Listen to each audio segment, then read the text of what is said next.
a acheté un premier immeuble, puis un deuxième, puis un troisième qui a été notre porte de sortie. On s'est arrêté de travailler. Et j'ai encore l'émotion quand j'en parle parce qu'elle me dit mais en fait je suis très surprise. Voilà, ma pharmacie elle tourne. Et là, grâce à vous, grâce à un investissement immobilier, ok c'est un gros investissement immobilier, en fait je vais gagner autant que ce que je gagne en tant que pharmacienne. Ok, bon bah j'ai 2 questions pour terminer. C'est quoi ta passion inavouable ? Oh, bonne question. Bienvenue sur le podcast Père Castor. Raconte-nous ton histoire. Cyril, on va remonter ton histoire. Est-ce que t'as déjà écouté un épisode ou pas encore ? Non, moi j'ai pas écouté, donc Ok. Je te laisse me guider en fait dans l'interview. Et ben alors, écoute, c'est pas très compliqué. Le but c'est de remonter à ton premier souvenir, soit d'entrepreneur, soit d'investisseur, et ensuite de remonter le fleuve ou la rivière de ta vie, et d'en arriver à ce que tu fais aujourd'hui, pour essayer de comprendre un petit peu les patterns, la genèse et comment ça s'est développé. Mais avant qu'on vienne à ce premier souvenir, comme ça te laisse aussi le temps de réfléchir, est-ce que tu peux nous expliquer un petit peu qui tu es aujourd'hui et ce que tu fais ? Ouais, alors moi c'est Cyril, avec ma femme Dorine, on a créé les Investisseurs Sereins. Et en fait, on partage notre expérience sur l'investissement immobilier, parce qu'avec Dorine, en fait, on est tous les deux ingénieurs. Et on habitait à Paris, métro, boulot, dodo. Et on a commencé à avoir nos premiers enfants. Du coup, c'était très difficile au quotidien de gérer la vie professionnelle et les enfants. Et donc, on s'est mis à investir en immobilier. Et pour nous, on a vu notre porte de sortie grâce à l'investissement locatif. Donc, on a acheté un premier immeuble, puis un deuxième, puis un troisième, qui a été notre porte de sortie. On s'est arrêté de travailler, Dorine, en 2019. Et moi, début 2020, juste avant le Covid. Ok. On a quitté Paris, on allait s'installer à Metz. C'est là où on a notre parc immobilier. D'originaire de là-bas ou rien à voir ? C'est Dorine qui est originaire de la ville de Metz. Et moi, je suis tombé sous le charme de la ville. On vit de notre immobilier, on a notre troisième enfant, on la chouchoute. Okay. Et après, on s'est dit, c'est l'occasion de partager notre expérience, de créer un podcast, donc les Investisseurs Sereins.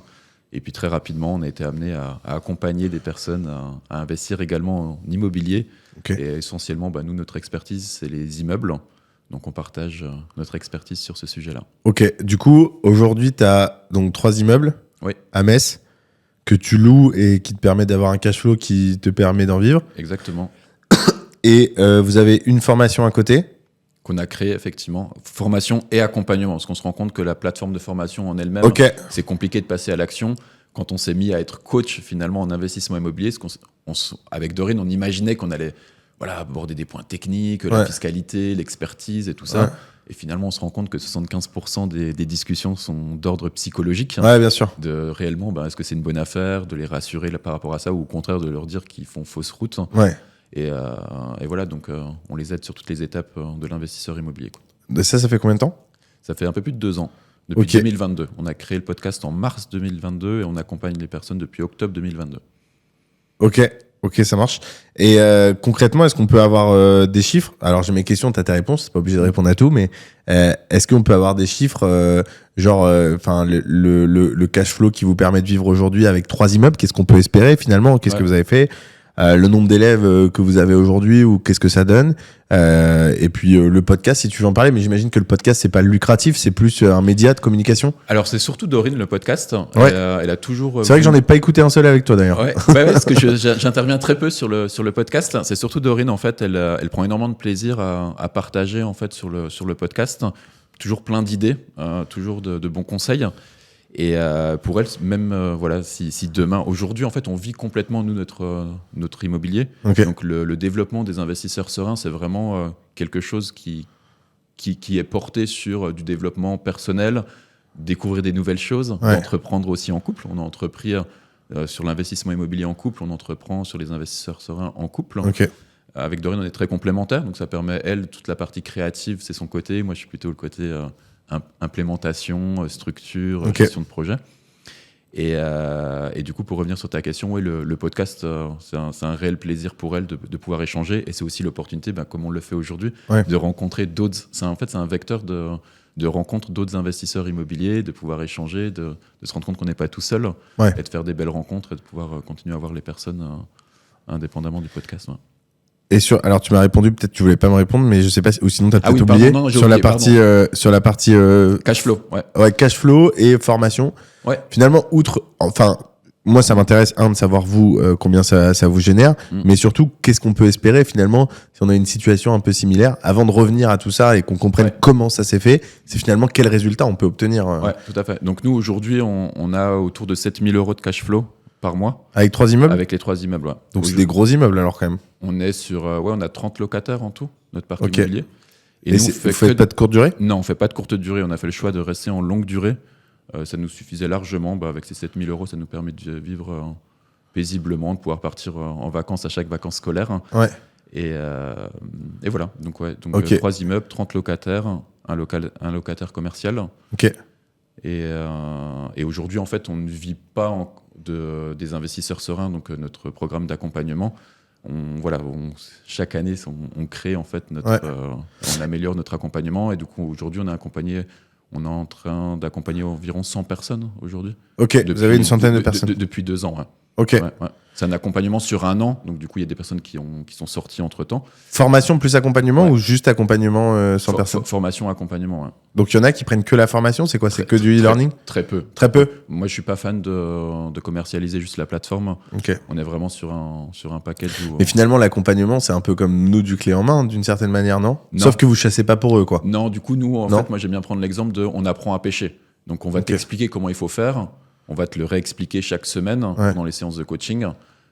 Tu viens nous présenter ton bien, on l'analyse avec toi, on revoit tes calculs ensemble. Ouais. Et puis surtout, au départ, en fait, on va créer le projet selon ta situation professionnelle, financière, patrimoniale, par rapport à tes envies, par rapport à tes disponibilités. Mais c'est toi qui vas aller sur le terrain. On demande de l'implication aux membres, en fait. Okay. C'est à toi d'aller sur le terrain pour faire les visites. Ouais. Et après, moi, je suis ancien négociateur professionnel, donc du coup, je partage aussi mes expériences et tous les tips et conseils qu'on peut donner en négociation. Mais c'est eux qui vont aller voir le banquier, c'est eux qui vont... T'étais ingénieur ou t'étais négociateur professionnel du coup? Alors, avec Dorine, on est tous les deux ingénieurs en informatique. Moi, je me suis spécialisé en finance de marché. Dorine, elle a travaillé pour plutôt dans le monde numérique, digital. Okay. Et moi, je travaillais pendant 13 ans en banque. Ok. Et chez qui? Chez Allianz Global Investors, donc la partie assurance, mais gestion d'actifs. Et après, chez BNP Paribas pendant 6 ans. Ok. Et moi, pendant 3 ans, dans ces 13 ans, en fait, j'étais négociateur à l'achat des données de marché pour les banques. Il faut savoir que c'est le 3e plus gros budget pour une banque après les salaires et les locaux. Mais en fait, c'est les données de marché. Ça coûte énormément, ça coûte très cher en fait, parce que du coup, les traders, pour pouvoir passer les opérations en bourse, il faut avoir des données en temps réel. Bien sûr. Il faut avoir des outils. Donc du coup, ça coûte si cher que ça. Et t'achètes quoi comme données de marché? T'achètes les prix à quel prix ça va se vendre? Il y a énormément de choses. Il y a les prix, il y a les indices. Parce qu'effectivement, quand tu vas dire à ton client, moi je veux que tu battes tel indice MSCI, un tel, il faut que tu aies la possibilité de faire des reporting tous les mois avec ton portefeuille vis-à-vis de cet indice. Du coup, ça, il faut le payer. On a des données analytiques, on a énormément de données à collecter en fait. Voilà, on parle de big data et tout ça, donc oui, il y a beaucoup de choses, beaucoup de calculs à faire. Donc, Ok, bon, intéressant.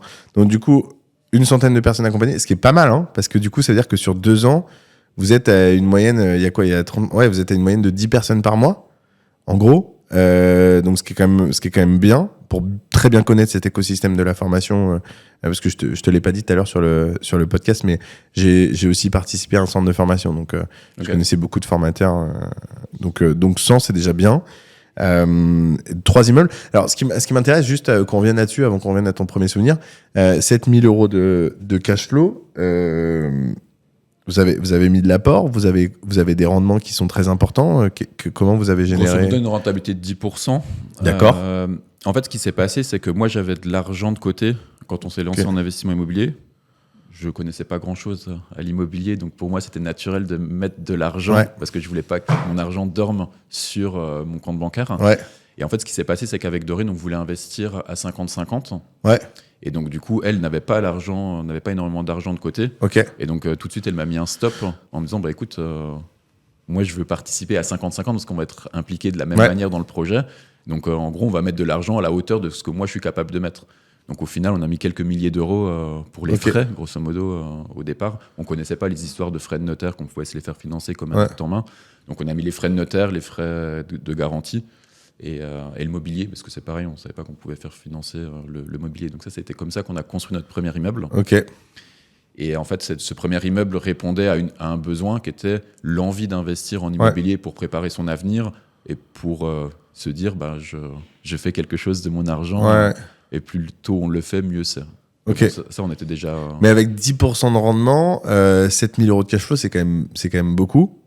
Et vous avez quasiment pas mis d'apport du coup sur les opérations? Alors sur la première opération, frais de notaire mobilier. Deuxième opération, frais de notaire mobilier. Ouais. Troisième immeuble, on était un petit peu meilleur. Les frais de notaire, on a réussi à se les faire financer. Ok. Mais par contre, on a dû mettre une rallonge sur les travaux.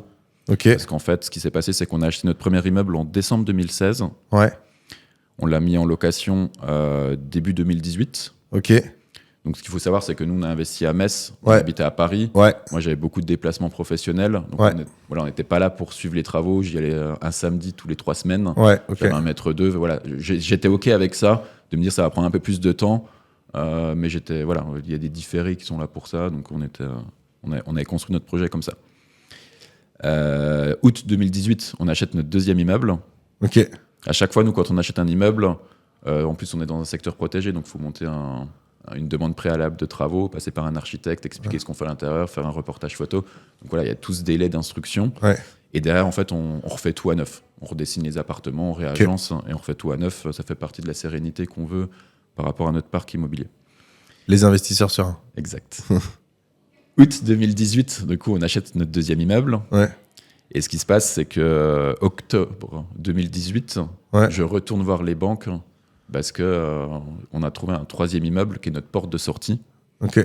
Et là, forcément, c'était un petit peu plus compliqué de se faire financer parce qu'on avait le premier immeuble qui tourne, le deuxième immeuble qui tournait pas du tout parce qu'il fallait faire les travaux. Ouais. Et donc là, j'arrive avec un troisième immeuble encore plus gros, avec plus de travaux. Ouais. Et donc là, j'ai commencé à essuyer quelques refus de banque. Mon ego en a pris un coup. Ouais. On a fait plusieurs rendez-vous de banque et à un moment donné, il y a une concession qui a dû être faite en se disant à un moment donné, Cyril, il va falloir que tu sortes un petit peu de ton cash pour aller chercher la finalité de tes travaux.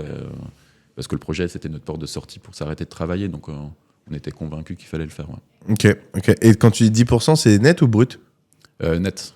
Ok. Ouais. Okay. Nous, on est les investisseurs sereins, donc du coup, on va enlever les charges. Ouais. On va enlever la le pourcentage de vacances locatives, le pourcentage de maintenance de travaux. D'accord. Voilà, on budgétise des travaux qui peuvent venir, que ce soit dans les communs ou dans les appartements. Ouais. Et après, on tire un trait par rapport à ça. Quoi. Ouais. Ok, donc ça vous fait un rendement brut à quoi? 13-14% de base? Ouais, 12-13, ouais. 12, après, ce qui était bien, c'est qu'on a emprunté à 1%, 1,5% max, donc c'est vrai que c'est intéressant. Ok, super. Et en plus, ça se rembourse, donc là, vous avez fait quoi sur 20 ans? Donc vous avez fait la moitié du chemin 25 et 20 ans. Ah, vous avez emprunté sur 25 aussi. Ouais. Et puis après, il y a les astuces d'investisseurs avec les différés, etc. De modules de différés, les clauses de modularité, donc de pouvoir étendre la durée du prêt, et puis les clauses de suspension aussi pour aller régénérer de la trésorerie pour financer d'autres projets. Ok, ça marche, super clair. Écoute, on va revenir à ton premier souvenir, soit d'entrepreneur, soit d'investisseur. D'abord, j'arrive pas. Alors, je me dis, attends, il a 3 enfants, il a commencé en 2016, il était ingénieur. J'arrive pas à te donner d'âge, mais j'ai envie de tenter un truc, j'ai envie de dire 36. Non, un peu plus vieux. Plus vieux? Ouais, 40 ans. J'ai fêté mes 40 ans cette année, ouais. Ok. Et Dorine elle vient de fêter ses 37 ans. Ok, ça marche. Bon, du coup, c'était quoi ton premier souvenir d'entrepreneur ou d'investisseur? Ouais, donc du coup, moi, je viens pas du tout d'un milieu où on entreprend. Tu viens d'où déjà? Moi, je viens de Franche-Comté, à côté de Sochaux. Ok. J'ai vécu mes 20 premières années là-bas. Mes parents sont ouvriers. Ma mère était même femme de ménage. Du coup, j'ai vécu dans un schéma où on achète sa résidence principale. La valeur travail est très importante. On la rembourse toute sa vie et puis on est propriétaire à 60 ans. Et voilà, donc faites des études. On n'a pas eu l'occasion de faire des études. Donc voilà, on est derrière vous pour faire des études, pour choisir votre travail. Ayez un bon travail et derrière... Mais j'ai écouté le podcast d'Erwan tout à l'heure quand j'étais dans le métro, parce que je me suis dit ça va être l'occasion un petit peu de voir comment vous faites fonctionner votre podcast. Et lui, il avait un discours où il disait que les études, il était content de ne pas en avoir fait, etc. Je trouve que c'est un discours qui est assez distribué. Pourquoi pas? Mais enfin, tu vas pouvoir... Du coup, je te pose la question indirectement, je l'amène. Moi, je trouve que c'est quand même une bonne chose d'avoir fait des études. Enfin, je sais pas ce que t'en penses, mais ça t'évite quand même de faire quelques conneries. Ça te permet de te canaliser un petit peu et d'attendre que tu grandisses pour pouvoir lancer des choses. Moi, j'ai pas de regret d'avoir fait des études, voire même bien au contraire. Et aujourd'hui, en plus, je trouve que ça a de la valeur, notamment dans le cadre, je t'avais parlé d'un rachat de portefeuille de gestion locative. J'ai l'impression que dans les discussions et des financements qu'on peut obtenir à la banque, notamment sur la partie entrepreneuriale, ça a une valeur auprès des banquiers. Tu me diras ce que tu en penses, mais je trouve que ça joue. Non, mais c'est clair, moi, ça m'a apporté énormément de choses. Ça apporte un cadre, une structure et surtout des bagages, forcément, mathématiques ou autres. Moi, ça m'a permis de voyager. C'est comme ça que j'ai pu... en fait, j'ai terminé mes études. J'ai fait un master en plus de mon école d'ingénieur au Canada. Okay. Donc, je suis parti faire un semestre au Canada. Ça m'a ouvert énormément l'esprit sur la manière de vivre qui est différente, une culture, de faire de belles rencontres et tout ça. Et puis encore aujourd'hui, je suis en contact avec des personnes de ma promotion d'école d'ingénieur. Okay. C'est comme ça que j'ai rencontré Dorine aussi en école. Okay. Et c'est ce qui m'a permis d'avoir un excellent travail avec des revenus importants. Ouais. Et ce qui m'a permis de pouvoir lever de la dette. Ouais. Voilà, plus on gagne de l'argent tous les mois, plus on peut lever de la dette. Donc c'est ça qui permet. Et je pense que c'est ce qui m'a permis aussi de pouvoir entreprendre. Parce que tu me parlais de première expérience d'entrepreneuriat. Ou investisseur, si c'est la première. Ouais, mais en fait, moi, c'est plutôt entreprendre est un grand mot. Mais du coup, moi, la première chose à laquelle j'ai pensé quand tu me l'as posé la question, c'est qu'en école d'ingénieur, en fait, on a une junior entreprise. Ouais. Tu as connu ça, j'imagine, à Audencia. Du coup, moi, je suis rentré dans cette junior entreprise-là et j'ai découvert finalement le monde de... OK, il faut aller répondre à un besoin d'un client, il faut faire une proposition commerciale, il faut trouver un intervenant qui va réaliser, qui va livrer le projet pour le client. Donc nous, on était dans une école en informatique, donc forcément, c'était plutôt des sites internet, des logiciels, des choses comme ça. Et c'est comme ça que j'ai entrepris pour la première fois. C'est comme ça que j'ai eu accès au monde des juniors entreprises, où voilà, on a pu suivre des formations de vente, de prospection. C'est comme ça, moi, que j'ai eu ma première expérience. T'as pas eu de souvenir avant où, à Sochaux, t'avais... t'as vendu des cerises ou t'as pas fait d'expérience quand t'étais jeune? Non, parce qu'en fait, je pense qu'on avait cette frilosité de se mettre à son compte, d'entreprendre. La prise de risque est beaucoup trop importante. Voilà, on est une famille très prudente. L'argent qu'on gagne, on le met de côté, on le consomme pas. Et voilà, j'ai grandi avec ça. Et c'est plus en école d'ingénieur que je me suis ouvert en fait à ce monde-là. Et ce travail en équipe aussi, qui permet de... Et c'est là où j'ai développé énormément de compétences sur le fait du monde professionnel. En fait, ça m'a ouvert des portes aussi pour le monde professionnel après, quoi. Ok, donc junior entreprise. Ouais. Ensuite... Prix d'excellence. Ah ouais? Prix de meilleure junior entreprise. C'est vrai? Ouais, en 2016. Ouais. T'étais président de la junior ou... Vice-président, ouais. Okay. Dorine a été présidente quelques années après, ouais. Ah ouais? Ouais. Ah, c'est marrant. Donc, du coup, tu as quand même une notion aussi de management d'équipe, tu vois. Ouais. Tu dois gérer une équipe au quotidien pour la junior, ouais. Et puis en plus, la junior entreprise, pour celles et ceux qui n'ont pas été dans des écoles ou qui ne voient pas, c'est un peu l'association sérieuse de l'école. Ouais, c'est ça, qui ramène de l'argent en plus. Et on essaie de faire les choses bien. Et après, en tant que meilleur junior entreprise, il y avait ce qu'on appelait le pool des meilleures junior entreprises de France. Après, toi, tu allais auditer d'autres junior entreprises et les conseiller et les aider à se développer. Donc, il y avait déjà aussi ce rôle d'audit et de conseil qui s'est développé déjà en école. Ouais. C'était très intéressant. Ouais. Du coup, tu as fait de la finance derrière? Ouais, je me suis spécialisé en mathématiques financières, finance de marché. Ouais. T'es directement allé t'étais chez Allianz, c'est ça? Alors moi, j'ai travaillé pas en tant que salarié de banque, j'étais consultant. Ok. Donc je venais en fait faire de la gestion de projet. Moi, j'étais spécialisé en ce que je suis allé faire au Canada, en fait, un master. Donc tu facturais la banque? Exactement. Okay. En fait, on se met d'accord sur le prix à la journée. Ouais. Et à la fin du mois, j'ai travaillé 20 jours fois le taux journalier. Dès la sortie de l'école? Alors, dans un premier temps, je suis passé dans un cabinet de conseil, un cabinet de consulting. T'étais chez qui? J'étais chez SunGuard, qui était un éditeur de progiciels, un gros éditeur de progiciels américain. Okay. Ils avaient une branche consulting. Et très rapidement, en fait, je me suis rendu compte que chaque année, il fallait passer par la case discussion annuelle, augmentation. Ouais. Et forcément, je vais demander mes 10 ou 15% d'augmentation. Ça tiquait. Ouais. Puis en fait, ça m'embêtait parce que la personne que j'avais en face de moi n'était pas la personne que j'avais au quotidien dans mon travail. Donc du coup, ne comprenait pas ce que je faisais. Ouais. Et moi, au bout de 2 entretiens, ça m'a embêté. Et je dis, en fait, Cyril, tu as 2 solutions. Soit tu te tais et tu rentres dans le moule, soit tu prends le taureau par les cornes et tu te lances à ton compte. Donc moi, j'ai j'ai quitté, j'ai démissionné. Ok. J'ai créé ma structure. Ok. Du coup, je me suis mis en tant Donc entrepreneur très vite finalement. consultant indépendant, ouais. Ok. À ma grande surprise, ouais. Ouais. Et, Mais tu t'es lancé du coup, enfin, t'avais un client. ouais, je suis monoclient. Ouais, Ok. je signe un contrat pendant un an avec mon client. Donc Finalement, c'est c'était, un peu comme les avocats qui aujourd'hui bossent chez PwC ou enfin. ouais, c'est ça. vont... Donc moi, j'avais un contrat Ok. pendant un an et puis chaque année, bah, t'as la contrainte de. Tu facturais combien tu te souviens? Ouais, j'ai commencé chez Alliance à 480 par jour. Ok. Ah oui, j'allais dire 480 annuels, c'est pas mal. Mais Non, 480 euros par jour travaillé. Ouais. ok. 480 euros par jour. Donc ça te faisait une rémunération un petit peu au-dessus de celle que t'avais avant? Oui, bien au-dessus. Ouais, 4 x 5, 20. Donc ouais, tu facturais 8 000 euros par mois, quoi. Ouais, 8 à 10 000 euros ouais, par c'est ça. mois. Donc, j'ai commencé comme ça. Puis, en fait, c'est un peu le même modèle que la junior entreprise. À l'époque, sur la junior entreprise, on facturait 260 euros par jour. Ok. Et donc là, ouais, j'étais à 480. Puis voilà, en tant que négociateur, chaque année, j'ai augmenté. Ok. Et à la fin, quand j'ai terminé, j'étais à 1250 euros la journée. Ouais. Ah ouais, donc t'avais quand même une belle rémunération. Ouais. Ah ouais, t'as quitté un 1200 la journée, t'étais à 20-25 000 euros par mois de facturé. Ouais. Ah ouais, c'était pas mal. En fait, ça a été difficile pour moi en 2020 de quitter mon travail parce que je prenais énormément de plaisir dans ce que je faisais. Ok. Bon, après, c'est des grosses responsabilités parce que je suis monté en charge Ok. en tant que directeur de programme, de projet. Donc, je suis arrivé dans la cellule stratégique en fait 2020, t'avais de la banque. 36 ans. Ouais. Ok.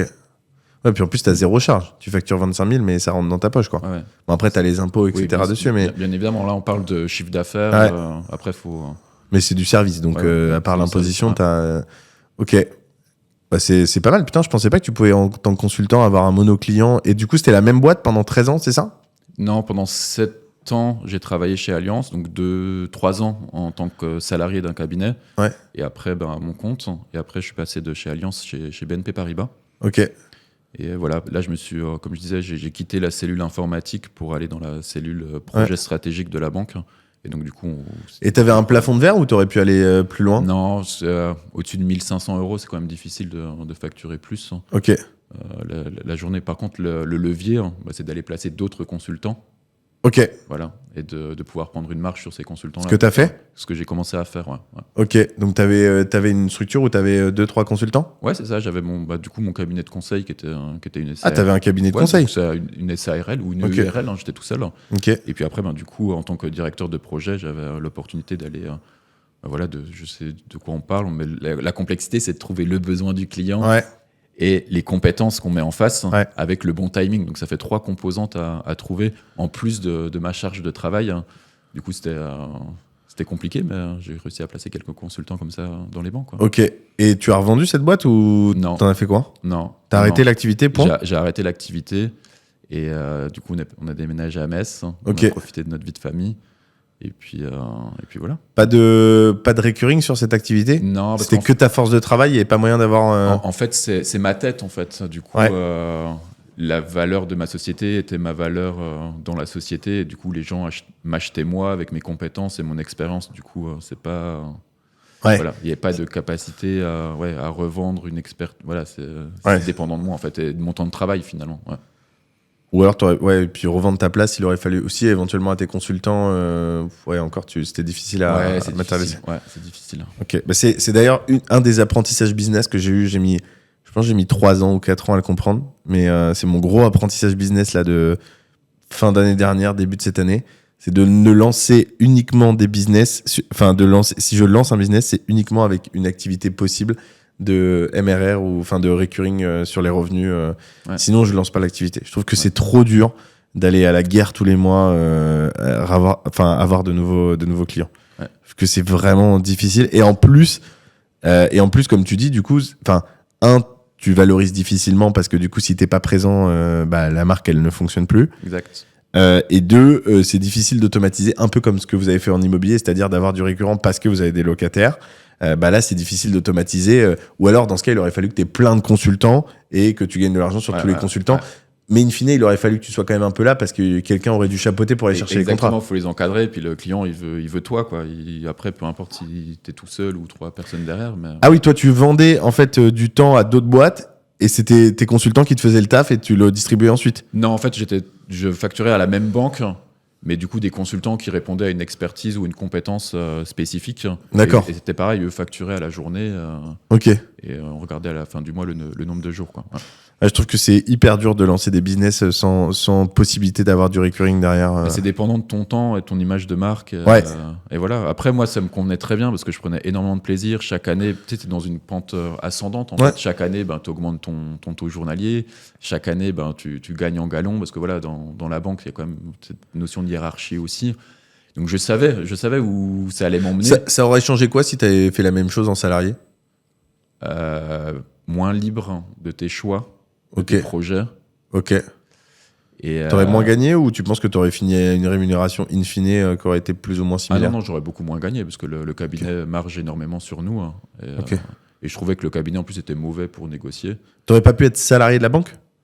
Si, ils me l'ont proposé, ils m'ont fait plein d'appels du pied, mais ça m'intéressait pas de manière financière, et deux, moi j'avais pas besoin d'être salarié pour être assuré.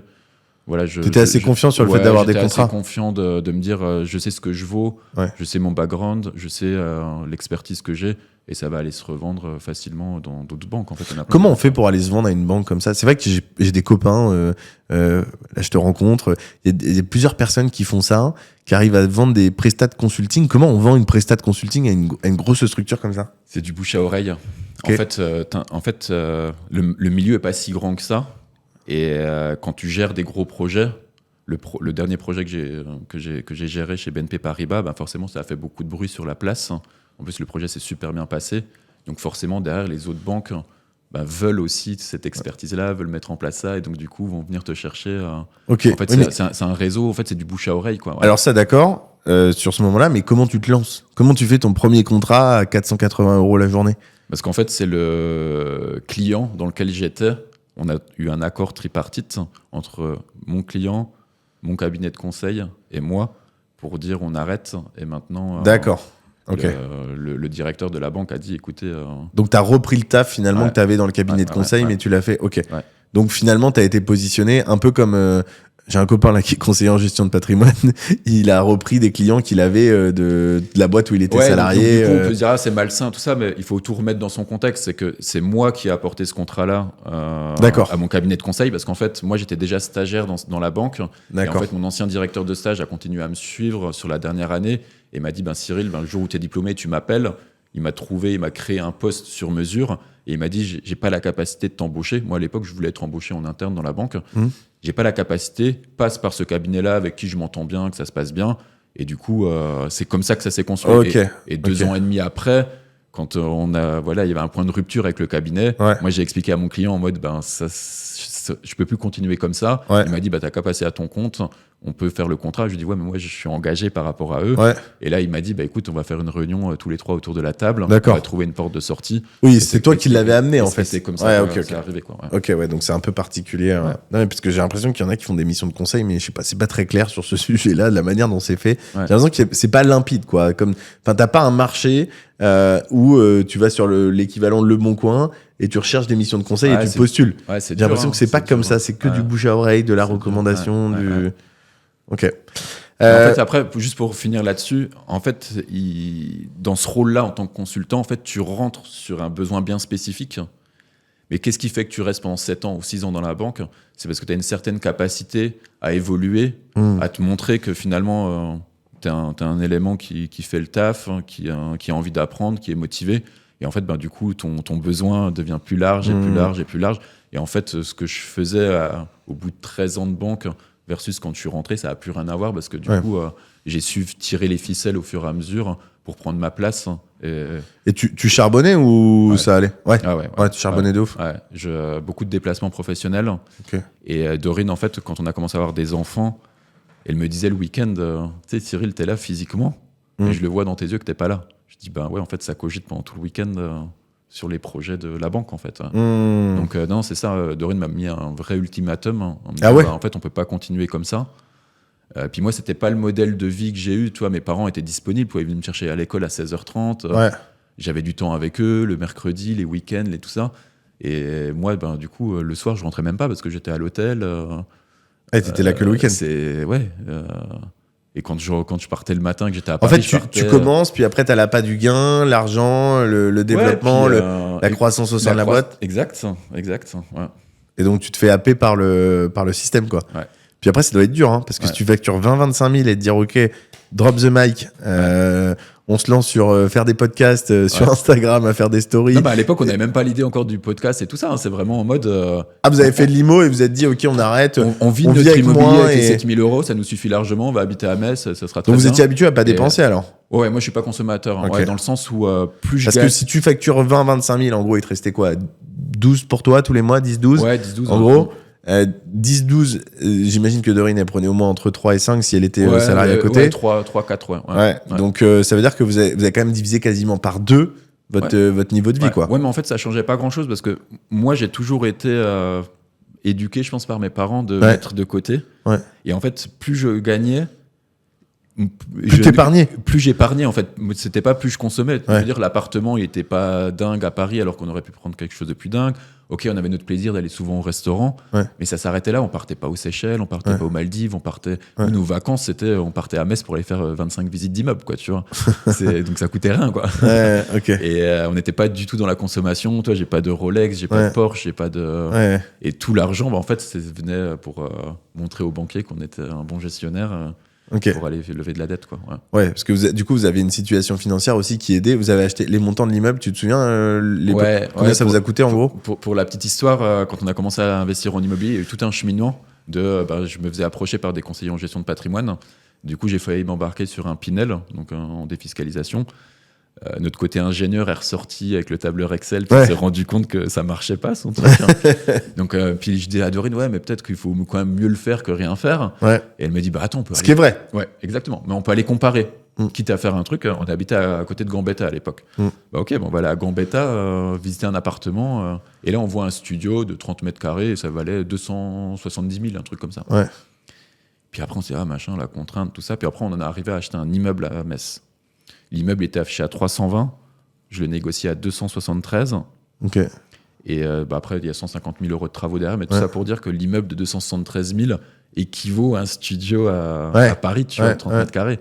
Sauf que dans ton immeuble, tu peux mettre, tu as 4 appartements plus un locataire commercial. Ça diversifie le risque.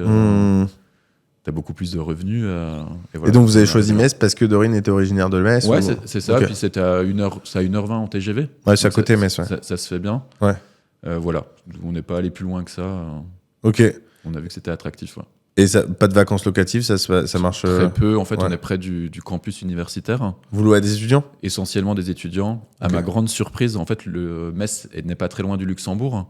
À ma grande surprise, dans notre dernier immeuble, on a pas mal de jeunes actifs qui vont à la gare le matin et qui vont prendre le train pour aller à Luxembourg.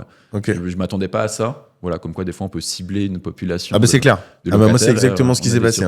Tu cibles des locataires et en fait tu te rends compte que les gens qui viennent chez toi, c'est pas ceux que tu avais prévu. Exact. Mais il y a tellement de demandes en fait que finalement il y a une diversité et tu vas prendre ceux qui vont pouvoir te permettre d'avoir un projet des plus intéressants. Ok, donc du coup tu lances, donc tu quittes tout, vous quittez tout tous les deux en 2020. Ouais, Dorine a même quitté en 2019, elle. Ah oui, c'est ce que tu me disais, pardon. Et moi, j'ai quitté en février 2020 parce que je voulais aller au bout de mon projet, en fait. Pas de regret? C'était dur au début, mais en fait, il y a eu le Covid. On a vécu un Covid, un confinement à Metz avec nos enfants. Confortable? Où il n'y avait rien à faire, en fait, si ce n'est que juste de s'occuper des enfants, de passer du bon temps en famille. Et en fait, je me suis rendu compte que c'est pas un fardeau, mais une charge mentale qui était phénoménal en fait dans ma tête par les projets de la banque et je me suis rendu compte que je me suis libéré de ce poids-là et je me sentais super bien et pendant cette période-là il fallait aussi encore gérer les travaux du 3e immeuble parce que voilà on était encore dans cette phase-là donc ça m'occupait mais oui on avait notre projection financière on avait nos fichiers Excel qui nous rassuraient sur le fait qu'on savait ce qu'on était en train de faire la valeur qu'on était en train de créer.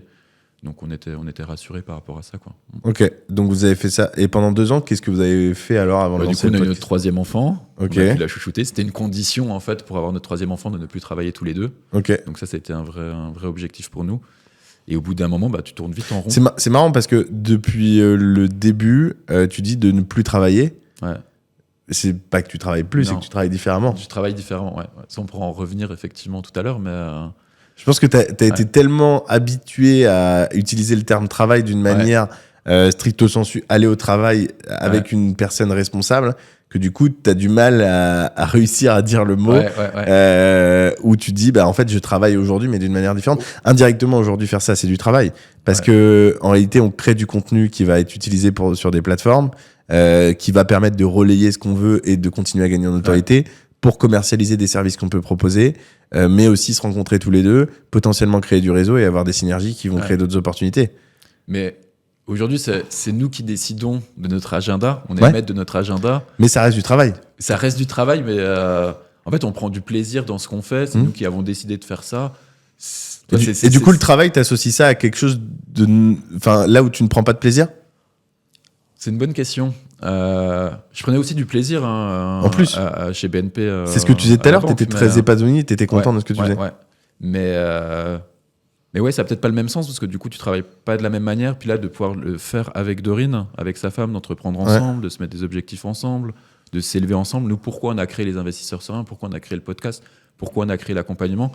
En fait, la première chose, c'est de pouvoir être en contact, de rencontrer d'autres investisseurs immobiliers, d'avoir cette notion de partage et cette notion de s'élever. Toi, moi, je veux dire, il y a 2 ans, j'étais incapable d'être devant une caméra, derrière un micro et de pouvoir parler aussi librement, que ce soit sur mes chiffres, mais tout simplement de parler de moi. Donc de pouvoir s'élever personnellement, c'est ce qui nous anime aujourd'hui, en fait. Nous, ce qui nous anime demain, c'est Dorine, tu l'as rencontrée pendant qu'elle était en train de faire la conférence en présentiel. Ouais, nous, notre kiff, c'est ça, c'est demain d'être devant 100, 200 personnes à faire une conférence, parler d'investissement immobilier à un public plus large. Et encore un petit peu de taf pour que tu dises que maintenant tu travailles encore, mais on y arrive. Mais c'est vrai que, en fait, je te reprends parce que ma mère, elle a, bon, maintenant ça va mieux, mais à une époque, elle me disait, tu sais, tu fais un beau parcours, tu fais une prépa, puis ensuite tu vas en école de commerce. En fait, je pense que ma mère, elle aurait été très fière que je sois. Je pense que l'idéal, ça aurait été genre cadre chez EDF. Parce que tu payes pas l'électricité, donc c'est un bon plan. mais en gros, c'est un peu ça. Et du coup, pendant pas mal de temps, elle m'a dit, mais Amaury, quand est-ce que tu travailles ? Tu vois, je pense que dans l'esprit des gens, il y a vraiment, et d'une manière générale, mais c'est volontaire, hein, la société le constitue comme ça, mais c'est vrai que c'est marrant parce que du coup, ça fait quand même 4 ans que tu as quitté ton précédent emploi.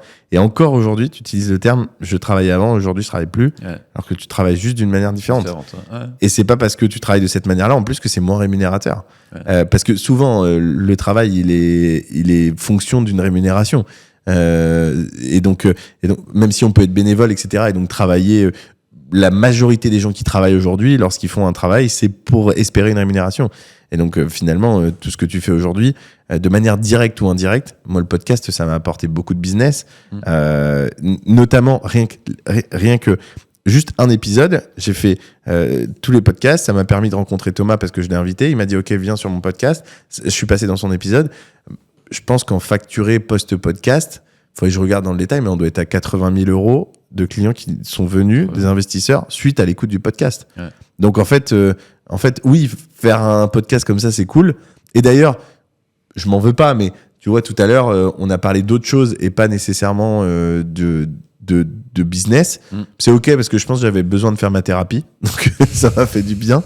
Mais du coup, avoir un beau discours bien préparé et le mettre dans un podcast, quand t'as, tu vois, Thomas, on n'a pas fait tant d'écoutes. En plus, on a fait, je crois, 4000 ou 4500 écoutes sur son épisode.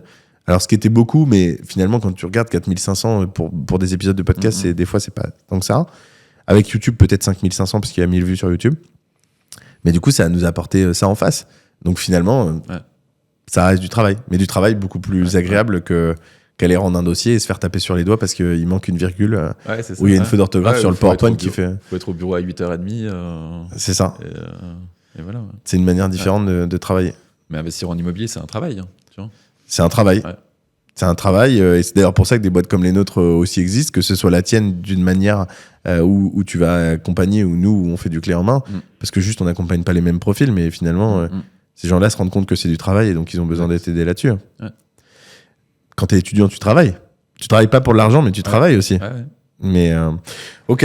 Et donc du coup, vous avez monté tout ce patrimoine-là. Aujourd'hui, vous faites ça depuis 2020. Vous avez quoi comme comme réussite sur les investisseurs sereins, c'est quoi quand je te pose la question, c'est quoi le couple? J'imagine que vous avez pas mal de couples ou de personnes individuelles. Forcément, on attire ce qu'on est, donc la majorité sont des couples. Ouais. Vu que c'est Dorine qui est mise en avant sur le podcast, donc souvent c'est la femme qui porte le projet dans le couple, Ouais. avec des enfants, Ouais. cadre supérieur, avec des revenus confortables, un montant d'épargne, voilà, avec un bon matelas de côté. Et donc du coup, forcément, nous, ce qu'on aime faire, c'est des immeubles. Donc on accompagne sur le fait déjà de désacraliser l'immeuble. Parce que quand on parle d'immeuble, on pense tout de suite à l'immeuble haussmannien de X étages avec X appartements. Mais voilà, un immeuble à partir de 2 appartements, c'est un immeuble, quoi. Ouais, c'est clair. Et donc c'est ça notre accompagnement, le profil des personnes. Et c'est quoi l'histoire qui t'a, alors sans forcément donner de nom, mais l'histoire qui t'a le plus marqué d'accompagnement sur les 2 dernières années? Ouais, c'est une personne qui est pharmacienne, qu'on accompagne pour acheter un immeuble. Donc l'immeuble, c'est 330 000 actes en main, Ok. 600 000 euros de travaux. 600 000 euros de travaux? 14 logements plus un local commercial. C'est énorme, 600 000 euros de travaux. Ouais. Il fait quoi? Il fait 500 mètres carrés le truc? Je ne l'ai pas en mètres carrés, mais je te dis, elle crée 14 logements plus un local commercial. Ok. Et en fait, elle prend énormément de plaisir dans son projet, alors qu'elle ne pensait pas prendre du plaisir dans son projet d'investissement immobilier. Au début, c'était vraiment drivé sur il faut que j'investisse en immobilier. Ok. Voilà, je vais le faire parce qu'il faut le faire, puis je vais être très scolaire dans ma démarche. Ouais. Et aujourd'hui, elle prend énormément de plaisir d'aller sur son chantier. Elle a trouvé un maître d'œuvre. C'est sa première opération? C'est sa première opération, ouais. Ok. Et elle prend énormément de plaisir parce que le maître d'œuvre est très bien. Elle a mis à nu l'immeuble, donc c'est-à-dire que quand elle rentrait dans l'immeuble, elle levait la tête, mais en fait, elle voyait le ciel. Donc, ils ont tout pété au niveau des étages. Elle a retiré le toit. Ils ont retiré le toit. Du coup, on remet à nu l'immeuble et on repart sur quelque chose de propre et de neuf. Ok. Et voilà, donc c'est un gros boulot. C'est fini là ou c'est en cours encore? C'est encore en cours. C'est encore en cours. 600 000 euros de travaux, c'est énorme. Ouais. Okay. Donc c'est un projet à 950 000. Okay. Et en fait, du coup, cette personne-là, c'est en mode. Mais Cyril, en fait, elle nous a appelé, elle nous a envoyé un message un jour. Elle m'a dit, est-ce que je peux vous avoir au téléphone? Et moi, je pensais qu'elle voulait, à un moment donné, en fait, s'arrêter dans son projet. Et j'ai encore l'émotion quand j'en parle parce qu'elle me dit, mais en fait, je m'attendais pas à ça. En fait, elle me dit, Cyril, Dorine, je suis très surprise. En fait, on m'a toujours expliqué qu'il fallait être la première à l'école, faire des études, avoir un bon travail. C'est ce que j'ai fait avec ma pharmacie. Voilà, ma pharmacie, elle tourne. Et là, grâce à vous, grâce à un investissement immobilier, c'est un gros investissement immobilier, en fait, je vais gagner autant que ce que je gagne en tant que pharmacienne en une opération. Et je ne suis pas à l'aise avec ça parce que ça va à l'encontre de tout ce qu'on m'a appris jusqu'à maintenant. Bien sûr. Et j'ai besoin d'en parler avec vous parce qu'il y a quelque chose que je ne maîtrise pas. Et en fait, elle s'est rendue compte de la puissance de ce qu'elle était en train de créer. Ce qui est assez surprenant, je trouve, dans le système dans lequel on vit, c'est que les gens s'en rendent compte en effet en le faisant, etc. Alors c'est bien, ils arrivent à... Mais je me dis, parce que du coup, souvent ils s'en rendent compte un peu plus tard, je me demande, et je pense pas être... je pense que je suis pas con, mais je me considère pas non plus comme un mec particulièrement brillant, etc. Je me dis, c'est surprenant. Et tu vois, une personne qui est pharmacienne, elle fait des études de bon niveau. Je me dis, c'est surprenant que les gens, surtout avec tout ce qu'on voit à la télé, etc., tu vois des gens qui sont milliardaires, des gens qui gagnent de l'argent, qui font des choses, etc., et que les gens se creusent pas la tête et se disent pas, mais qu'est-ce qu'ils ont fait pour se retrouver dans cette situation-là? Je trouve qu'il y a un manque de curiosité et de compréhension de l'autre. Alors, c'est très clair que de toute façon, et moi le premier, chacun est égoïste et fait selon ses intérêts, etc., mais il y a vraiment un manque de curiosité et de recherche de compréhension de ce que fait l'autre et comment il a réussi à le faire. Et c'est bien dommage parce que du coup, il y a beaucoup de gens qui passent à côté de plein de choses. Je dis pas que tout le monde devrait le faire, mais au moins tout le monde devrait avoir la même source d'information et devrait se donner les moyens d'essayer de comprendre comment ça fonctionne pour essayer d'être satisfait. C'est un peu ce que je disais tout à l'heure quand tu me posais la question. C'est finalement, on est tous différents et ce qu'on fait nous deux, ça nous plaît aujourd'hui. Peut-être que demain, ça nous plaira plus. Peut-être qu'avant, ça nous aurait pas plu. Mais peut-être qu'à la différence de beaucoup de gens, on essaye de comprendre comment on fonctionne et du coup on essaie de répondre à notre manière de fonctionner pour essayer d'être le plus heureux possible. Là où il y a plein de gens qui passent malheureusement à côté de ça et qui font même pas l'effort de comprendre, ils suivent juste un cycle et ils se disent ok, c'est comme ça que ça fonctionne et c'est comme ça que ça doit être fait, quoi. C'est dommage. C'est pour ça que podcast existe, nous, c'est pour justement expliquer comment on a fait, ce qu'on peut faire, ce qui est possible de faire, de désacraliser, comme je disais, un immeuble, parce que les personnes ne s'ouvrent pas à un immeuble alors que on encourage les personnes à acheter un immeuble s'ils ont la capacité financière de le Bien faire. sûr. Ça va beaucoup plus vite, c'est plus avantageux. Ouais. Tu es en monopropriété, tu n'as Ouais. pas la contrainte des assemblées générales de copropriété avec un syndic et tout ça. Ouais. Donc, je considère que c'est notre devoir en fait de partager ce qu'on a pu apprendre pendant notre parcours. Ouais. Tu veux racheter là? T'es en train de réfléchir à racheter ou vous êtes sur quelle position Alors nous, ce qu'on a fait après les 3 immeubles, forcément, on n'a pas utilisé tout le cash qu'on aurait pu utiliser dans nos immeubles. Du coup, nous, ce qu'on a fait, c'est qu'on a co-investi dans des immeubles. On n'en parle, parle pas souvent de ça d'ailleurs. On en parle très rarement, voire pas du tout. On est co-investisseurs dans des immeubles de l'autre côté de l'Atlantique, au Canada. Ah ouais, stylé. Ouais. Ok. Donc voilà, on a de l'immobilier Mais avec qui? au Canada, avec mon meilleur ami qui vit à Montréal. Donc que t'as rencontré quand t'as fait ton master En école d'ingénieur, en junior entreprise, qui lui, Ok. après est parti vivre au Canada. Donc vous êtes propriétaire de biens au Canada? Voilà, copropriétaire. Ouais, mais... Ouais, il a créé une structure là-bas et du coup on investit là-bas. Ok. Et du coup c'est la structure là-bas qui lève de la dette. Et c'est surtout là, ça je veux vraiment le mentionner, c'est dans ces moments-là qu'on se rend compte des avantages qu'on a quand on est en France. Ah bah grave. Parce que là-bas, le différé t'oublie, Ouais. le financement des travaux t'oublie. Le taux, c'est pas le même? Le taux fixe pendant 25 ans ou 20 ans t'oublie parce que tous les 5 ans maximum, tu es obligé de repasser dans la case refinancement. Et donc là, si tu dois refinancer maintenant, c'est plus la même donne qu'il y a 5 ans. Ouais. Donc tout ça, tu te prends une belle claque en disant... Et encore, tu parles du Canada qui est un pays bien développé. Ouais. J'ai reçu une autre... C'est les Dorido, je sais pas si tu vois qui c'est. Ouais, Immopreneur, ouais. Et je l'ai reçue. Et elle vient du Togo, si je dis pas de bêtises. Ouais, je crois, ouais. Et là-bas, t'as pas de crédit tout court. Ouais, Tu vois ce que je veux dire? En effet, on se rend pas compte de l'opportunité qu'est l'investissement immobilier, qui est pas le seul levier. Il y a plein de leviers en France qu'on peut utiliser, mais l'investissement immobilier est une très bonne solution pour pouvoir s'émanciper d'une situation et aller en chercher une autre. En particulier en France. C'est moins vrai dans d'autres pays, notamment le Togo, par exemple, parce que ça semble plus compliqué. Et je pense que c'est moins vrai dans beaucoup d'autres pays.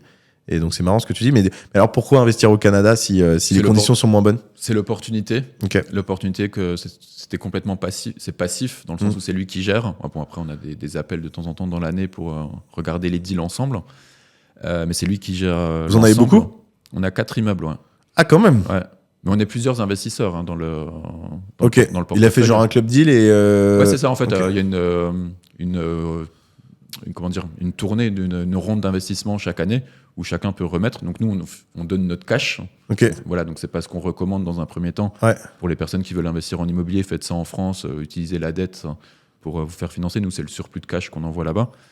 Et par contre, la société là-bas s'endette. Ouais, ok. Elle lève la dette pour faire financer les immeubles. Okay. Et après, il y a le refinancement là-bas. Donc, c'est-à-dire qu'une fois que les travaux sont terminés et que ton immeuble il est en location, en fait, tu peux retourner la banque, retourner voir la banque et tu dis, écoute, maintenant, voilà ce que ça me ramène. Ouais. Et donc, tu fais refinancer et là, tu récupères. En fait, c'est le deuxième effet qui se coule. C'est que tu récupères, en fait, une grosse somme d'argent. Le cash que tu avais mis en apport, tu le récupères. Tu le récupères, voire plus. Et puis, du coup, tu le réinvestis sur un nouveau projet et ainsi de suite, en fait. Donc, c'est l'effet boule de neige, quoi. Ouais. Ok, très intéressant. Donc ça, on a créé ça en 2021. Ouais, ça va faire 3 ans. Ouais. Vous proposez à vos élèves d'y aller ou non? Non, pour l'instant, non. Voilà, je considère que c'est quand même plus intéressant aujourd'hui d'investir en physique, soit en nom propre, soit en société, mais peu importe, mais par soi-même. Et après, dans un second temps, d'aller chercher de la... La pharmacienne, vous l'avez fait investir en nom propre ou en SCI? En nom propre, ouais. En nom propre? Ouais. Ok. Parce qu'elle est salariée de sa boîte? Ouais. Ok. Parce que ça peut être un énorme levier si sa pharmacie est excédentaire d'aller chercher une SCI à l'IS. On y avait réfléchi, mais en fait, c'est pas si simple que ça, le métier de la pharmacie, tu sais. Ok. Tu sais, tu peux créer des holdings. La holding... En fait, tu peux pas faire ce que tu veux, en fait. Genre, tu peux pas, créer, puis après, je mets des pincettes, je suis pas fiscaliste. Tu peux pas avoir, 10 pharmacies sous ta holding. Voilà, il y a des... C'est assez, quand même... ok. Mais tu peux avoir ta pharmacie qui est détenue par une holding qui investit sur une SCI à l'IS. Ça peut être une solution pour lever de la dette. Tout à fait. Mais après, je sais pas quel salaire elle se verse. Elle avait la capacité pour aller chercher ça. Non, mais ce qui est intéressant avec l'entrepreneuriat, c'est qu'en général, ils ont 2 capacités d'endettement. Oui. Le salaire qui se verse et la capacité qu'ils peuvent aller chercher avec la société. Ouais, exact. Ok. Intéressant. T'as Exact. d'autres petits sujets d'investissement? Juste pour terminer, par rapport à l'avantage d'investir en immobilier au Canada, parce que du coup, j'ai pas répondu complètement à ta question. Ouais. Nous, en fait, avec Dorine, ce qui nous a intéressé, c'était la diversité. Moi, j'ai fait de la finance de marché. Ouais. J'ai travaillé en banque. Donc, du coup, la règle d'or quand tu es dans la salle de marché, c'est la diversification. Et en fait, de pouvoir se diversifier en allant chercher dans un autre pays. Ouais. Donc, on n'est pas soumis au même gouvernement qu'on a ici. On est dans une autre devise. Tu vois, voilà, avec ce qui a pu se passer ces dernières années, l'euro versus le dollar, là, c'est du dollar canadien. En fait, nous, ça nous rassure de nous dire qu'on a d'autres revenus qui sont dans une autre devise. Voilà. Ça te génère du cash aujourd'hui? Aujourd'hui, non, parce qu'on redistribue pas de dividendes. Okay. On investit tout. L'idée, c'est de faire grossir le... Et ton pote, il fait que ça ou... Non, il est consultant comme moi, comme je l'étais à l'époque dans une banque là-bas, il le fait en parallèle. Ouais. Ok, hyper intéressant. Mais c'est un peu... Alors moi, c'est pas le seul sujet qui m'intéresse, mais c'est un peu la projection moi que j'ai avec la boîte de clés en main. C'est après de pouvoir avoir des club deals où nous, en fait, on prend des parts sur chaque projet. Ouais, l'idée, c'est de montrer à tous nos investisseurs que ça se passe bien et qu'ils sont contents de ce qu'on fait. Et à terme, de pouvoir prendre des parts sur chaque projet. Et là, ça te permet d'avoir une scalabilité d'un point de vue patrimonial qui est énorme, quoi. Ouais. En fait, c'est deux sujets. Un, pérenniser ce qu'on fait avec de la gestion locative. Parce que c'est trop rassurant d'avoir tous les mois tes clients qui sont là et tu sais combien tu vas facturer et de pouvoir se projeter.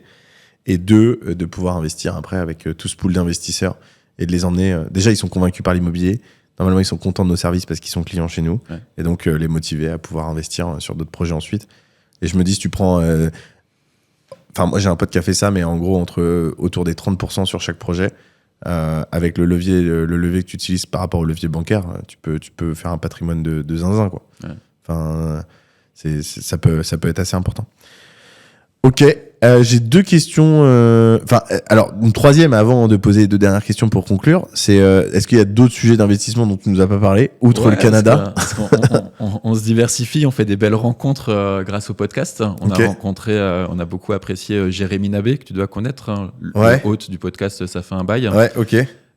Qui a eu comme projet avec Martin Ménez d'acheter un château. Ouais, ok. Et du coup, on est devenu, grâce à Jérémy, co-châtelain. Ok. Du coup, on a un pourcentage. Vous avez pris des parts dans la structure qui détient le château et qui va après faire l'exploitation du château.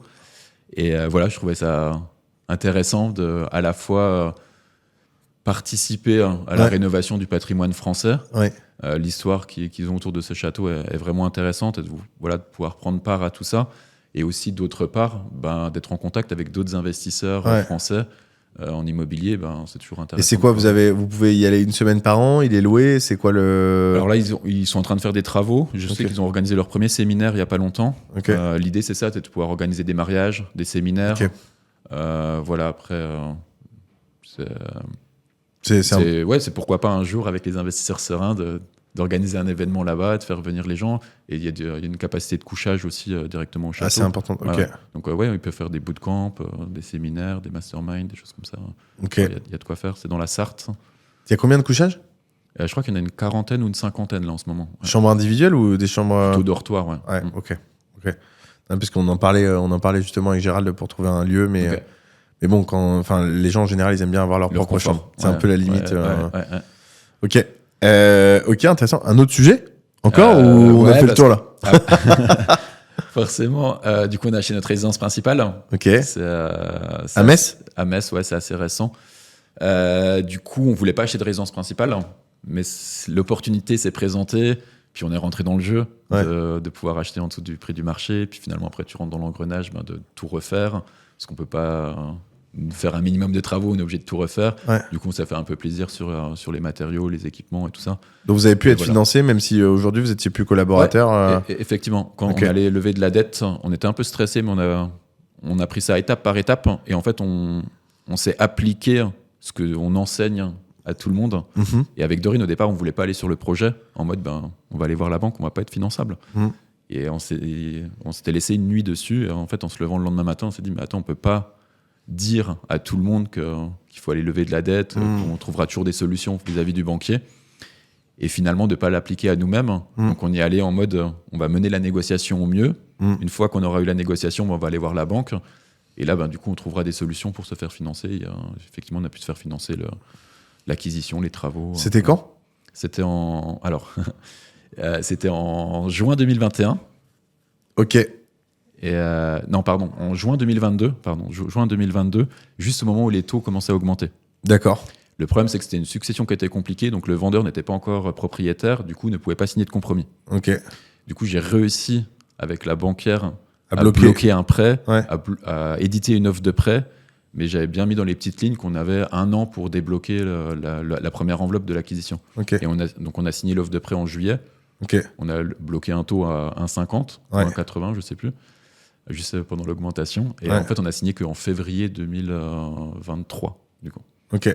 Voilà, du coup, ça m'a permis, alors que si jamais on aurait dû aller voir les banques en décembre, on avait déjà explosé les taux, quoi. Ouais. Ok. Donc, ouais, la RP, les travaux, et puis. Là, voilà. vous viviez dedans aujourd'hui? On vit dedans, ouais. Ok. Bon, bah, cool. Encore autre chose? Voilà. Non, je pense que là, on a fait le tour. Donc, 3 immeubles, l'immobilier au Canada, le château Ok. et la RP, et on aimerait bien faire un 4e immeuble. Ouais. Ok. Sur Metz, toujours? Mais c'est ses alentours. Je considère que quand on connaît un marché, il y a ce qu'il faut là où on habite, donc il n'y a pas besoin d'aller chercher ailleurs. L'herbe n'est pas plus verte ailleurs, quoi. Ouais. Ok. Ok, ça marche. Très, très clair. Alors, l'herbe est pas plus verte ailleurs, ça dépend quand même des villes. Oui, Globalement, quand tu vis à Paris, c'est pas idiot quand même de regarder ce qui se passe en région. Exactement. Surtout selon ta capacité de financement. Ouais. Ok, bon, bah, j'ai 2 questions pour terminer. C'est quoi ta passion inavouable? Oh, bonne question. Moi, j'adore le sport. Mais ça, c'est avouable. Ouais. Inavouable, waouh, je sais pas. Travailler. C'est avouable aussi. Ouais. Non, mais c'est vrai parce que du coup, nous aussi, on se fait accompagner dans notre entrepreneuriat et dans le développement de notre activité. Et c'est vrai qu'on en discutait il y a quelques semaines avec notre mentor. Et en fait, il nous faisait faire un travail sur nos valeurs hautes. Ouais. Parce que comme on travaille en couple avec Dorine, bah, du coup, il y a des moments où on se comprend pas forcément et on comprend pas pourquoi l'autre il pousse pas plus que dans le même sens que nous on voudrait qu'il pousse. Ouais. Et en fait, je me suis rendu compte que la valeur travail, on en parlait tout à l'heure du travail. Et en fait, ce que je me suis rendu compte, c'est que je peux pas rester de manière inoccupée. Ouais. Et j'ai toujours une partie de moi qui me dit, bah non, tu sais, j'ai 1 heure devant moi, bah attends, je prends le laptop, je vais travailler, je vais avancer sur des choses. Et ouais, donc du coup, je pense que j'ai cette envie de travailler, de développer. Après, est-ce que c'est avouable ou inavouable, je sais pas. Bon, c'est hyper avouable. Ouais. Donc, il nous faut un petit truc un peu plus inavouable. Un truc que tu fais. Je te charrie. S'il y a pas, il y a pas. Hein, si tu veux pas nous le dire, mais. Non, je sais. Je peux te donner des exemples. Ouais, je peux donner vas-y. des exemples si tu veux. On a quelqu'un qui faisait la collection des jeux que tu trouves dans les Kinder. Quelqu'un qui collectionnait les chaussons d'hôtel. Quelqu'un qui avait 150 fois la même chemise. On a quelqu'un qui me disait qu'il se masturbait 5 fois par jour. Tu vois, c'est tout un tas de sujets comme ça. Donc il y a plein de choses qui sont pas très avouables. Il y en a qui sont plus ou moins inavouables. Mais s'il y a pas, il y a pas. Je suis désolé, peut-être qu'il y aura un truc qui va me venir plus tard. Souvent, c'est ça. Souvent, soit c'est trop inavouable et tu me le dis pas. Non, mais il y a même pas de. Soit tu me le dis le lendemain matin en me disant ah putain, je viens d'y penser. Ouais, c'est ça. Je pense que ça va peut-être venir. Dernière question, est-ce qu'il y a une question que je t'ai pas posée, un sujet qu'on n'a pas abordé qui te semble important et que t'aimerais Non, je évoquer? pense qu'on a parlé du parcours, on a parlé de la. Moi, j'adore négocier. Ouais. On a parlé rapidement de ma fonction de négociateur à l'achat. J'adore négocier dans mon quotidien. Ouais. J'essaie de le transmettre aussi à mes enfants. C'est quoi le tips ou les 3 tips que tu donnerais pour que ça puisse faire tilt à quelqu'un sur une négo pour l'aider? Ouais. La première chose, c'est ne pas avoir peur de négocier, parce que souvent la négociation, c'est péjoratif, en mode marchand de tapis. Mais en fait, si on fait une négociation et qu'on est constructif et qu'on a une bonne approche intelligente, en fait, on ne nous en voudra pas de discuter négocier quelque chose. Ouais. La deuxième chose, c'est que tout est négociable dans la vie. Mais tout. Tu vois. Ouais. Je veux dire, Ouais, je suis d'accord. tu pars en vacances, tu peux demander la meilleure chambre, tu peux demander du surplus. Voilà. Faut juste être créatif en fait dans la manière, parce que tout le monde pense négociation égale baisse de prix. Ouais. Mais en fait, indépendamment du prix, tu peux avoir plein de choses en plus. Tu vois. Tu peux avoir la même chose, tu peux avoir mieux pour la même chose. Exactement. Mais il faut être force de proposition et avoir une certaine répartie. Mais ça se crée avec l'expérience. Et le troisième, bon, j'en ai plein des conseils, mais le troisième conseil, c'est de se mettre tout simplement à la place de l'autre. Souvent, on oublie, par exemple, si je prends le parallèle avec l'investisseur immobilier ou même pour acheter sa résidence principale, en fait, on se positionne en tant qu'acheteur, Mais en fait, à aucun moment, on se place à la place du vendeur, de se dire qu'est-ce que le vendeur, il ressent, dans quel état d'esprit il est, est-ce qu'il est dans une peur de ne pas vendre. Et en fait, rien que de pouvoir se mettre dans la position de l'autre, tu vas te rendre compte que finalement, il est comme toi. Il a la même crainte que toi, il a les mêmes problématiques que toi, juste il est de l'autre côté. Et en fait, pense à ça, et tu verras, ta négociation, elle sera beaucoup plus simple, et tu trouveras un terrain gagnant-gagnant avec lui plus facilement. Voilà. Intéressant. Moi, c'est ma passion, la négociation. C'est quoi la négociation qui t'a le plus marqué pour terminer? Il y a les négociations chiffrées des immeubles. Tu vois, quand tu négocies 50 000 euros sur un immeuble, tu vois, ça te change. Ouais, mais ça, je dirais, c'est assez. Alors, je vais poser la question autrement. C'est plutôt une négociation où tu es parti sur une base, genre typiquement shop d'hôtel, et tu as réussi à upsell de ouf ce qu'il y avait de base. Est-ce que tu as un exemple là-dessus? J'en ai pas un qui me vient marquant, mais j'en ai plein. Quand on part en vacances, forcément, on a toujours la meilleure chambre du club vacances. Nous, on part toujours dans des clubs vacances, c'est un peu all inclusive, machin. Ouais. Et à chaque fois, on a la meilleure chambre. Ou quand j'ai pas la meilleure chambre, j'ai 2 chambres. Une chambre pour bosser, une chambre pour dormir. Ok. Au même prix. Ça, tu le négocies à chaque fois? Ouais. Ok. Et vous payez une chambre normale, t'arrives et tu négocies pour avoir la meilleure chambre? Ouais, ou je les appelle avant, tu vois. Je les appelle au téléphone, je leur dis... T'as jamais eu de refus? Rarement. On trouve toujours des solutions. Tu payes pas plus? Une fois, ça m'est arrivé de payer un petit supplément. Mais voilà, c'était OK de payer. Okay. Les négociations, des fois, tu es dans des situations un peu bloquées. La personne, elle t'entend pas. Toi, tu rentres dans un restaurant, le restaurant, il est plein. En négociant, en discutant, ils arrivent à mettre une place. Tu vois, les trucs un peu classiques. Ouais. C'est dommage, j'ai pas d'exemple marquant là, mais j'en ai plein. À chaque fois, Dorine, elle me dit mais t'es incroyable. Voilà, c'est dingue de. Après, c'est bien déjà si tu peux avoir une situation. T'as déjà pris une chambre où c'était 300 € la nuit et t'as réussi à te faire upsell dans une chambre à 5 000 € la nuit? Non, pas non, c'est pas autant. Non. Mais du coup, de passer d'une chambre à une suite ou des choses comme ça, quoi. Ok. Mais c'est pas à ce titre-là, quoi. Ok. Du coup, on n'a pas répondu. Est-ce qu'il y a une question que je t'ai pas posée dans le sujet qu'on n'a pas abordé? Non, là, on parlait de la négociation. Effectivement, moi, c'est une passion pour moi. J'adore transmettre. Non, je pense qu'on a fait le... On a fait le tour? On a fait le tour sur l'investissement immobilier. On a parlé des investisseurs sereins. Donc on n'a rien oublié.